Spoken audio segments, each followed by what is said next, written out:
మంచితనం, మానవత్వం పూర్తిగా కనుమరుగైపోయాయని భావించేవారు ఒక్కసారి విజయవాడ వచ్చి చూడండి.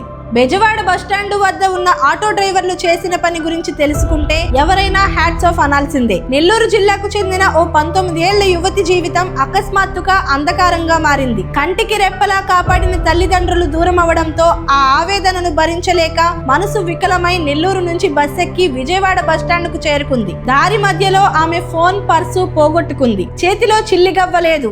ఆకలితో కడుపు మండుతోంది. ఎటు వెళ్లాలో తెలియక, ఆసరా ఇచ్చేవారు ఎవరూ లేక నిస్సహాయ స్థితిలో బస్టాండ్ సమీపంలోని ఆటో డ్రైవర్ల వద్దకు వెళ్ళింది. కళ్ళల్లో నీళ్లతో, గుండెలు పిండేసే గొంతుకతో ఆ యువతి పలికిన మాటలు అక్కడి వారి హృదయాన్ని ద్రవింపజేశాయి. నాకు ఎవరూ లేరు, కొంచెం టిఫిన్ పెట్టండి, పని చేసుకుంటూ ఏదైనా హాస్టల్లో ఉంటాను, దయచేసి సహాయం చేయండి అంటూ ఆమె వారిని అర్థించింది. ఆమె పరిస్థితికి చలించిపోయిన ఆటో డ్రైవర్లు ముందుగా ఆమెకు టిఫిన్ పెట్టించారు. తోబుట్టువుల్లా ఆమెను ఆదరించిన ఆ ఆటో డ్రైవర్లు ఆ యువతిని నేరుగా కృష్ణలంక పోలీస్ స్టేషన్ కు తీసుకెళ్లారు. విషయం తెలుసుకున్న పోలీసులు వెంటనే స్పందించారు. సిఐకి సమాచారం ఇవ్వగానే ఆయన తక్షణమే చర్యలు తీసుకున్నారు. ఆ యువతి పూర్తిగా సురక్షితంగా ఉండేలా చూడాలని వెంటనే వాసవ్య మహిళా మండలికి ఫోన్ చేసి ప్రత్యేక ఏర్పాట్లు చేశారు. మానవత్వం ఇంకా బతికే ఉందని ఈ ఘటనతో నిరూపితమైంది.